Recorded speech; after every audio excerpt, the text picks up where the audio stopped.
ब्रह्मांड का नियम है कि अगर किसी बीज को मिट्टी में दबा दिया जाए तो वो पौधा जरूर बनता है। इसी तरह ब्रह्मांड का नियम है कि अगर किसी विचार को अवचेतन मन तक पहुंचा दिया जाए तो वो विचार आपकी रियलिटी में जरूर आएगा। अगर आप आज के दिन अपने फाइनेंशियल के साथ खुश नहीं हैं और आप अपने बेटर फाइनेंशियल चाहते हैं, एक अच्छी अबंडेंट लाइफ चाहते हैं, तो आपको अपने सबकॉन्शियस माइंड को उस चीज़ के लिए रिप्रोग्राम करना होगा। आप जैसे फाइनेंशियल चाहते हैं वैसे थॉट आपको अपने सबकॉन्शियस माइंड तक डिलीवर करने होंगे और आपका सबकॉन्शियस माइंड वैसी ही रियलिटी आपको डिलीवर कर देगा और आप एक बेटर फाइनेंशियल लाइफ जी रहे होंगे। अगर आज के दिन आप एक टॉक्सिक रिलेशनशिप में हैं और आप हेल्दी रिलेशनशिप चाहते हैं तो आपको अपने सबकॉन्शियस माइंड को एक हेल्दी रिलेशनशिप के लिए रिप्रोग्राम करना होगा और सबकॉन्शियस माइंड आपकी रियलिटी में एक हेल्दी रिलेशनशिप क्रिएट कर देगा। आज के दिन हो सकता है आप अपनी फिजिकल अपीयरेंस से खुश ना हो, आपका वेट ज़्यादा हो, हाइट कम हो, तो आप इस चीज़ को पूरी तरह चेंज कर सकते हैं। आप अपनी अपीयरेंस को चेंज कर सकते हैं। बस जैसी अपीयरेंस आप चाहते हैं, जैसा खुद को देखना चाहते हैं, वैसा जो थॉट है वो अपने माइंड तक डिलीवर करना होगा और आपका माइंड आपकी वैसी रियलिटी क्रिएट कर देगा। तो कंसेप्ट सिंपल है। अगर आज के दिन आप अपनी किसी भी चीज़ से खुश नहीं हैं और आप जैसी चीज़ चाहते हैं वैसी चीज़ के लिए आपको अपने माइंड को रिप्रोग्राम करना होगा और माइंड वैसी ही रियलिटी आपके लिए क्रिएट कर देगा। So hi guys, this is Jatin Vaid and इस वीडियो में मैं आपको बताने वाला हूँ कि किस तरह बहुत ही आसानी से आप अपने सबकॉन्शियस माइंड को रिप्रोग्राम कर सकते हैं और अपनी किसी भी इच्छा को हकीकत में बदल सकते हैं। आपकी इच्छा कुछ भी हो सकती है, लेकिन एक बार आपने अपने सबकॉन्शियस माइंड को रिप्रोग्राम कर लिया तो फिर वो आपकी रियलिटी भी बन जाएगी। बस आपको करना क्या है, मैं जो चीज़ें इस वीडियो में बताने वाला हूँ उन्हें एंड तक सुनना है और उन्हें फॉलो करना है। तो सबसे पहली चीज़ की तरफ बढ़ते हैं, वो है चूज़ योर विश। सबसे पहले आप ये डिसाइड करें कि आप चाहते क्या हैं, कौन सी वो चीज़ है जो आपको अपनी रियलिटी में एक्सपीरियंस करनी है। एक ऐसी विश चूज़ करनी है जो कि मुझे रियलिटी में चाहिए ही चाहिए, वो रियलिटी मुझे तो एक्सपीरियंस करनी है, चाहे वो कुछ भी हो सकता है। तो सबसे पहले एक ऐसी विश डिसाइड करनी है जो कि मुझे चाहिए ही चाहिए। ऐसी विश ना हो जिसको लेके आपके मन में ऐसी फीलिंग हो कि पूरी हो भी गई तब भी चलेगी, पूरी नहीं हुई तब भी चलेगी, पूरी ही होनी चाहिए, ये फीलिंग अंदर से हो। क्योंकि अगर आप सोचोगे कि पूरी हुई तब भी ठीक है, पूरी नहीं हुई तब भी ठीक है, तो फिर वो पूरी नहीं होगी। तो आपको एक कन्विक्शन वाली विश चूज़ करनी है जो कि मुझे चाहिए ही चाहिए, जिस रियलिटी को मुझे एक्सपीरियंस करना ही करना है। तो सबसे पहले आपको अपनी विश चूज़ कर लेनी है। सेकंड स्टेप है चेक योर बिलीफ सिस्टम। उस विश के साथ अपना बिलीफ सिस्टम चेक करना है कि मेरा इस विश को लेकर बिलीफ सिस्टम कैसा है, इसको लेकर मेरे अंदर विश्वास कैसा है, मैं इसको लेकर फील कैसा करता हूँ। अगर आपके अंदर ये विश्वास है कि हाँ मैं इस चीज़ को डिज़र्व करता हूँ और ये चीज़ मेरी रियलिटी में ज़रूर आएगी, समहाउ आएगी, मुझे नहीं पता कैसे आएगी, बट हाँ ये चीज़ मेरी रियलिटी में ज़रूर आएगी, तो आप उस चीज़ को बहुत ही आसानी से अपनी लाइफ में अट्रैक्ट कर लोगे। लेकिन अगर आपका बिलीफ सिस्टम डगमगाया हुआ है, लैक है, लिमिटेशन है, आप पूछते हो कि ये चीज़ तो हो ही नहीं सकती, सोचते हो कि कैसे होगी, तो आपके अंदर बहुत सारी नेगेटिविटी है, तो आपको भी घबराने की ज़रूरत नहीं है। मैं एक 2 मिनट की एक्सरसाइज कराऊंगा जिसकी हेल्प से मैं 2 मिनट के अंदर आपका बिलीफ सिस्टम ठीक कर दूंगा। तो अगर आप उस एक्टिविटी को करने के लिए तैयार हैं तो सबसे पहले अपनी आंखें बंद कर लें और मैं जो जो बोलता जाऊँगा वो आपको करते जाना है। तो सबसे पहले आप अपनी आंखें बंद कर लेंगे, अपने फेस पे एक स्माइल लेके आएंगे। स्माइल आना बहुत ज़रूरी है। अब अपनी ब्रीद को काउंट करेंगे 3 बार। तो सांस अंदर लेंगे, बाहर छोड़ेंगे, ऐसा आपको 3 बार करना है। तो करते हैं, breathe in, breathe out, breathe in, breathe out, breathe in, breathe out. अब आपको अपनी आईब्रोज के बीच में जो सेंटर है उस पर फोकस करना है। अपना जो सारा कंसंट्रेशन है, जो सारा ध्यान है, वो वहाँ पर लेके आ जाना है आपको। अब उस चीज़ के साथ खुद को देखना है जो आप एक्सपीरियंस करना चाहते हो रियलिटी में। उस चीज़ के साथ खुद को जीते हुए देखना है। भले ही वो आपकी कोई कार हो सकती है जो कि आज के दिन आपको इम्पॉसिबल लग रही है, तो उस कार को अभी खुद को चलाते हुए देखो कि आप उस कार में बैठे हो, आप उस कार को चला रहे हो, वो कार आपकी है और आप उसके साथ कैसे जी रहे हो। कोई स्पेसिफिक पर्सन हो सकता है जिसके साथ आप रिलेशनशिप में आना चाहते हो, उस इंसान के साथ खुद को रिलेशनशिप में देखो उस रिलेशनशिप को एक्सपीरियंस करो जैसे आप उसके साथ रिलेशनशिप में हो, उस मोमेंट को एंजॉय करो। किसी जगह आप घूमना जाना चाहते हो तो उस जगह पे खुद को इमेजिन करो कि आप पहुंच चुके हो, आप वहाँ पे घूम रहे हो, उसको एक्सप्लोर कर रहे हो। उस घर को आप सोच सकते हो जो आपको चाहिए, उस घर में खुद को देखो कि आप उस घर में शिफ्ट हो चुके हो और आप जी रहे हो। जो भी चीज़ आपको चाहिए उसके साथ आप खुद को एक्सपीरियंस करो, यहाँ देखो, वो इमोशन लाओ जैसे आप उसके साथ खुद को जी रहे हो। पूरी तरह फील करो कि आप उसके साथ खुद को जी रहे हो, अपने आप को जीते हुए देखो और उस खुशी को फील करो।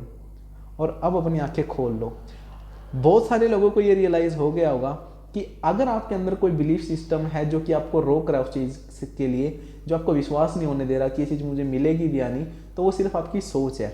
जब आपने ये सोचा और खुद को एक्सपीरियंस कराया कि मैं इस चीज़ के साथ जी रहा हूँ, तो वो आप ही थे जो उसके साथ जी रहे थे। और उस टाइम आप ये सारी लिमिटेशन, नेगेटिविटी भूल चुके थे जो आपको उस चीज़ की तरफ जाने से रोक रही थी। तो सारा खेल आपके दिमाग का है, जो भी लिमिटेशन है आपके माइंड ने लगाई हुई है।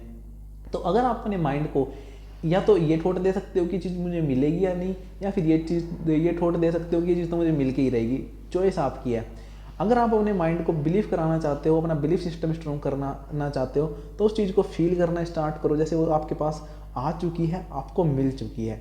और जब आप ऐसा करोगे तो सारी लैक, सारी नेगेटिविटी अपने आप दूर हो जाएगी, क्योंकि माइंड में एक टाइम पे एक ही चीज़ रह सकती है। और जब आप उस चीज़ को एक्सपीरियंस करोगे, उसको फील करोगे, तो सारा लैक, लिमिटेशन गायब हो जाएगी। और इस तरीके से आपको विश्वास हो जाएगा कि हाँ, मैं इस चीज़ को डिज़र्व करता हूँ और समहाउ ये चीज़ मुझे मिलेगी। तो फर्स्ट स्टेप हमने कंप्लीट कर लिया है कि आपको अपना बिलीफ सिस्टम कैसे स्ट्रॉन्ग बनाना है। पहले तो आपको विश्वास बनाना पड़ेगा ना कि ये चीज़ मुझे मिल के ही रहेगी। तो विश्वास आपके माइंड से ही बनेगा, क्योंकि आपका माइंड ही उस विश्वास को बनने नहीं दे रहा ना, तो विश्वास बनाएगा भी माइंड। क्योंकि माइंड एक टाइम पे सिर्फ एक ही चीज़ एक्सेप्ट कर सकता है। अगर आपका माइंड कह रहा है कि ये चीज़ मुझे नहीं मिलेगी, आंख बंद करो, उस चीज़ को फील करो, उसके साथ खुद को जीता हुआ देखो, सारा लैक, लिमिटेशन अपने आप भाग जाएगा। अब आ जाते हैं थर्ड स्टेप की तरफ, जो है कि अपने आप सबकॉन्शियस माइंड को प्रोग्राम कैसे करना है कि वो चीज़ हमारी रियलिटी में तब्दील हो जाए, हमारी रियलिटी में आ जाए और मैं उसको अपनी रियलिटी में एक्सपीरियंस करूँ। तो गाइस, सबसे पहले जब आप रात को सोने जाते हो तो आपको बिल्कुल सीधे होके लेट जाना है। और जो एक्टिविटी मैंने अभी आपको कराई है, ये सेम एक्टिविटी आपको परफॉर्म करनी है। जब आप सीधे होकर लेट जाते हैं और आपके माइंड में अगर हो सकता है उस टाइम पे बहुत सारे थॉट्स चल रहे हो, तो आप अपने माइंड को काम करने के लिए अपनी ब्रीथ को काउंट कर सकते हैं, जिससे कि माइंड रिलैक्स हो जाएगा। एक बार माइंड रिलैक्स हो जाता है तो फिर आप उस चीज़ के साथ खुद को विजुअलाइज करना स्टार्ट करेंगे। जब आप विजुअलाइज कर रहे हैं और उस चीज़ के साथ खुद को एक्सपीरियंस कर रहे हैं, वो इमोशन अपने अंदर ला रहे हैं, जैसे मुझे एक कार मिल चुकी है, मैं इसको चला रहा हूँ, वो वाला एक्सपीरियंस जो भी उस चीज़ के आने के बाद आप फील करोगे, उस चीज़ के साथ खुद को जीते हुए फील करो और देखो कि वो कितनी खुशी का मोमेंट है। बाहर की दुनिया से आपका कनेक्शन कट जाना चाहिए। बाहर कोई दुनिया नहीं है, अंदर ये जो दुनिया देख रहे हो यही आपकी दुनिया है, तो इसको जीना है। बाहर आपको कुछ नहीं पता होना चाहिए कि बाहर क्या चल रहा है। इसी को मैं पूरी तरीके से विजुअलाइज करूँगा, इसी को पूरी तरीके से मैं फील करूँगा, यही मेरी रियलिटी बनने वाली है। तो आपका सारा ध्यान यहाँ माइंड में होना चाहिए। उस पिक्चर को, उस विजुअलाइजेशन को आप जितना ज़्यादा अच्छे तरीके से एंटरटेन करोगे, आपके सबकॉन्शियस माइंड तक वो उतनी ही ज़्यादा आसानी से पहुंच पाएगी। और कंसेप्ट सिंपल है कि जब आप इस चीज़ को विजुअलाइज कर रहे हो तो आपका सबकॉन्शियस माइंड ही उस चीज़ को देख रहा है। आप खुद सोचो, आंखें तो बंद हैं और भगवान ने देखने के लिए आंखें तो बनाई हैं। अभी आप इस वीडियो को देख रहे हो, अगर आप आंखें बंद कर लो तो क्या आपको ये वीडियो दिखेगी? नहीं दिखेगी, क्योंकि देख ही नहीं पाओगे आंखों के बिना। लेकिन आप माइंड में आंखें बंद करके भी देख पा रहे हो, वो सबकॉन्शियस माइंड देख रहा है। वो आपकी अवचेतन अवस्था है जो उस चीज़ को देख पा रही है। और जब वो उसको बिना आंखों के भी देख सकती है ना, तो फिर वो आपको उसकी रियलिटी में भी ला सकती है। तो अगर आपको उस चीज़ को अपनी रियलिटी में लेके आना है तो उसको सबकॉन्शियस को बताना होगा कि भैया मुझे ये चीज़ चाहिए, उसको फील कराना होगा, उसे अच्छे से ऑर्डर पास कराना होगा कि ये चीज़ चाहिए। और जब आप ये चीज़ कर रहे हो, आप विजुअलाइजेशन कर रहे हो, तो वो चीज़ सबकॉन्शियस तक डिलीवर हो रही है। और ब्रह्मांड का नियम है कि एक बार सबकॉन्शियस पे किसी चीज़ की छाप पड़ जाए, एक बार सबकॉन्शियस माइंड तक कोई चीज़ डिलीवर हो जाए, तो फिर वो आपकी रियलिटी बनेगी। अगर मैं एक बॉल को ऊपर से छोड़ूं तो वो नीचे गिरेगी, इसमें कोई शंका नहीं है कि वो गिरेगी या नहीं, कहीं ऊपर तो नहीं चली जाएगी। ऊपर कैसे जाएगी? ग्रेविटी उसको नीचे लेके आएगी। तो इस चीज़ में भी कोई डाउट नहीं है कि सबकॉन्शियस माइंड तक एक बार कोई चीज़ डिलीवर होगी तो वो रियलिटी में आएगी या नहीं, इस पर डाउट करने वाली कोई बात नहीं है। अगर डिलीवर हो गई है सबकॉन्शियस तक तो वो 100% आपकी रियलिटी बनेगी। ब्रह्मांड का नियम कहता है कि अगर किसी चीज़ की छाप आप अपने अवचेतन मन पर डाल देते हो तो आज नहीं तो कल वो आपकी रियलिटी बनेगी। और जब आप हर दिन उस चीज़ को विजुअलाइज करते हो रात को सोने जाने से पहले, तो आप उस चीज़ की फ्रीक्वेंसी में आने लगते हो। जो अवचेतन मन है वो आपको उस चीज़ की फ्रीक्वेंसी पे लाने लगता है। जब आप उसको अपनी तरफ अट्रैक्ट करते हो, अट्रैक्ट करने का मतलब वो चीज़ आपकी तरफ बढ़ेगी और आप उस चीज़ की तरफ बढ़ोगे, और एक टाइम आएगा वो आपकी रियलिटी में आ जाएगी। आपकी लाइफ में ऑटोमेटिकली ऐसी चीज़ें होने लगेंगी, आप ऑटोमेटिकली इस तरीके से सोचने लगोगे कि आप उस चीज़ की तरफ बढ़ोगे, आप ऐसे एक्शन लेने लगोगे कि आप उस चीज़ की तरफ और ज़्यादा जाओगे। आपके बिहेवियर में ऐसे चेंजेस आएंगे, आपके काम में ऐसे चेंजेस आएंगे, आपका वो एक्शन लेने का मन करेगा कि मैं उस चीज़ की तरफ बढ़ूँ तो मुझे ये एक्शन लेना चाहिए, और उस टाइम पे आपको वो एक्शन लेने भी हैं, क्योंकि वो सबकॉन्शियस माइंड आपको फोर्स कर रहा है। अगर आपने एक बार अपने सबकॉन्शियस माइंड तक वो पिक्चर डिलीवर कर दी जो आप अपनी रियलिटी में एक्सपीरियंस करना चाहते हो, तो आपकी रियलिटी में उस चीज़ को कैसे लाना है और आपसे क्या करवाना है, वो अवचेतन मन, आपका सबकॉन्शियस माइंड आपसे ऑटोमेटिकली करा लेगा। बस आपको सही इमोशन के साथ बाहर की दुनिया से डिस्कनेक्ट होकर उस पिक्चर को यहाँ सही तरीके से विजुअलाइज करना है। अगर आप ये विजुअलाइजेशन 21 दिन कर लेते हैं तो आपका सबकॉन्शियस माइंड पूरी तरह से रिप्रोग्राम हो जाता है। 21 दिन का मतलब है स्ट्रेट फॉरवर्ड 21 दिन, ना एक दिन ज़्यादा ना एक दिन कम, और एक भी दिन का गैप नहीं होना चाहिए। हर रात सोने जाने से पहले आप ये करोगे और ऑटोमेटिकली आपको 21 दिन के बाद चेंजेस नज़र आने लग जाएंगे अपनी सोच में, अपने बिहेवियर में, अपने एक्सपीरियंस में, अपनी फ्रीक्वेंसी में। और आप देखोगे कि मैं वो इंसान नहीं हूँ जो कि 21 दिन पहले था। आज मैंने अपने आप को थोड़ा बदल लिया है, थोड़ा नहीं तो बहुत बदल लिया है, और वो चीज़ आप ही एक्सपीरियंस कर पाओगे। तो ब्रह्मांड का नियम सिंपल है, अगर आप अपने अवचेतन मन को कोई चीज़ दिखाते हो तो वो आपकी रियलिटी बनेगी। तो होप करता हूँ कि मैंने ये चीज़ आपको समझाई होगी कि किस तरीके से आपका सबकॉन्शियस माइंड रिप्रोग्राम होता है और आप उसे कैसे कर सकते हो। अगर आपको वीडियो अच्छी लगी तो वीडियो को लाइक करना, चैनल को सब्सक्राइब करना। See you in the next video. Till then be positive, love you all.